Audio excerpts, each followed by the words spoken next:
Shri Jyoti films and music की प्रस्तुति।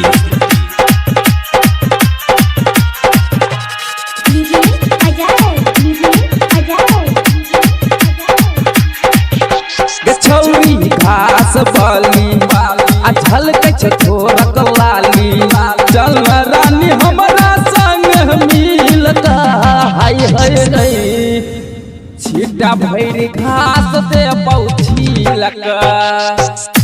गछौरी घास बाली झलकै छोरक लाली गछौरी घास बाली झलकै छोकानक बाली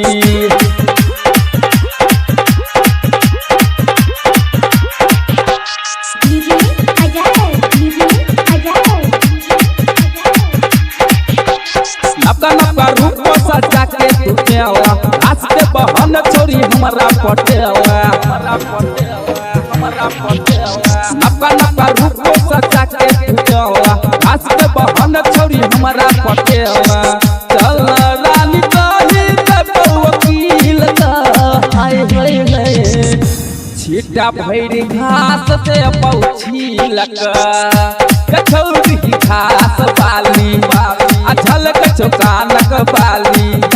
गछौरी घास बाली झलकै छोरक लाली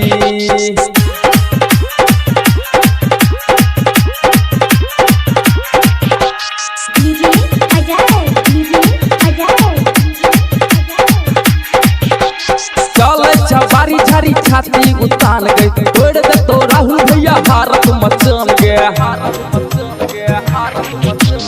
चलै छबारी झारी छाती उतान गए तोड़ दे तो छौरा सब हारक मचान गए तोड़ दे बोतल जेला सील का हाय हाय हाय छिटा भैर घास दे पौछी लगा गछौरी घास बाली झलकै छोरक लाली गछौरी घास बाली झलकै छोरक लाली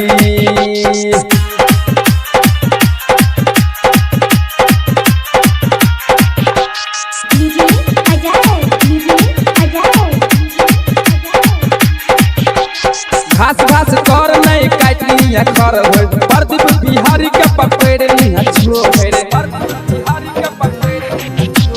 घास घास कर नहीं काटनी खर हो प्रदीप बिहारी के पकड़नी छो चल रानी हमरा संग मिलता हाय हाय हाय छिटा भैर घास दे पौछी लगा गछौरी घास बाली झलकै छोरक लाली गछौरी घास बाली